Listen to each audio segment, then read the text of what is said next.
Here's how to fix the unable to process payment error on YouTube TV. First, open up any web browser and go to tv.youtube.com and sign into your account. You can also open the YouTube TV app.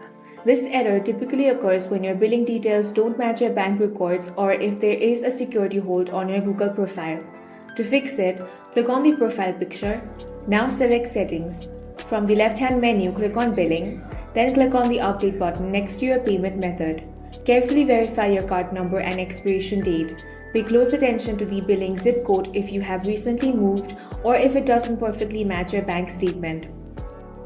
In that case, the transaction will be blocked. If your details are correct but the error persists, you want to open a new tab. Now go to payments.google.com. Log into the same Google account and check the alerts icon in the top right.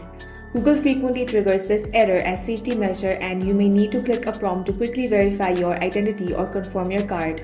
Once your alerts are cleared, return to your YouTube TV billing menu. If your primary card still won't process, click Update, select Manage and choose Add a backup payment method to link an alternative card or PayPal account. As soon as a valid payment method goes through, the error will disappear and your access will be instantly restored. That's all for this video. If you found it useful, make sure to hit the like button and subscribe for more videos like this.